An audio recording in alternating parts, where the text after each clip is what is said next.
நிம்மதியா பேசுறதுக்கு யாரும் இல்லை. ஒரு அரை மணி நேரம் பேசி சிரிச்சு எத்தனை மாசம் ஆச்சு? நீங்க யோசித்து பாருங்க. எத்தனை குடும்பத்துல பேசி சிரிச்சு ஒரு அரை மணி நேரம் பேசிச்சு எத்தனை மாசம் ஆச்சு? அப்படி என்ன கவலை இதயத்துக்குள்ள? யோசித்து பாருங்க. அப்படி இதயத்துக்குள்ள என்ன பாரம்? தேவன் பார்ப்பாரு, மனுஷ முகத்தை பார்ப்பான்பா, தேவன் இதயத்தை பார்ப்பார். அதனால யாரெல்லாம் இணைந்திருக்கிறீங்களோ எனக்கு தெரியாது, உங்க இதயத்துக்குள்ள ஏதோ ஒரு பாரம் இருக்கு. கர்த்தருடைய ஆவியானவர் திட்டமா சொல்லி கொண்டிருக்கிறார். அது பக்கத்து வீடா இருக்கலாம், இல்ல சொந்தக்காரங்களா இருக்கலாம், இல்ல வேலைக்கு போன இடத்துல இருக்கலாம்.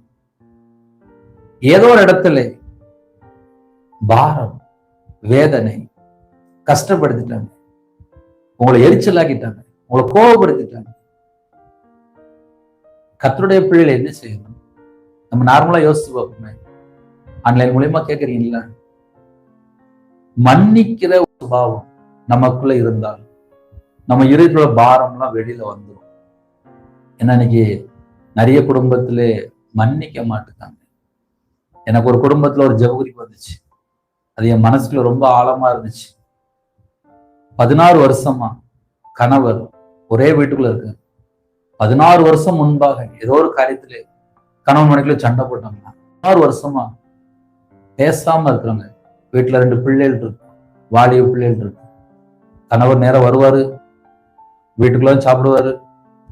மனைவி எல்லா ட்ரெஸ் எல்லாம் அழகா அயன் பண்ணி வச்சிருப்பாங்க, போட்டு கிளம்பிடுவாரு. நான் 16 வருஷமா பேசுறேன். பிள்ளைகள் பார்த்தா வாலிப வீட்டுல. அப்ப அந்த தாய்க்கு எவ்வளவு பாரம் இருக்கு. சில குடும்பத்துல வேற எங்கேயோ போய் தவறான தொடர்பு, அந்த வீட்டில் உள்ள தாய்மாருக்கு எவ்வளவு பாரம் இருக்கு. பிள்ளைகள் ரட்சிக்கப்படாம இருக்கு. அந்த பிள்ளைகளுடைய இதயத்துக்குள்ளே, அவங்களுடைய வாழ்க்கையில், அவங்களுடைய குடும்பத்துக்குள்ளே, அவங்களுடைய பெற்றோருக்கு எவ்வளவு பாரம் இருக்கு. இதெல்லாம், இந்த பாரத்தை எல்லாம் வருத்தப்பட்டு பாரம் சுமக்கிறவர்களே, நீங்கள் எல்லாரும் என்னிடத்தில் வாருங்கள். அப்ப நம்ம என்ன செய்யணும் அப்படின்னா, கர்த்தருடைய சமூகம் தான், வேற ஒண்ணுமே இல்லை. இன்னைக்கு செய்தி என்ன அப்படின்னா, சகலமும் நன்மைக்கு எதுவா நடக்கிறது என்று அறிந்திருக்கிறோம்.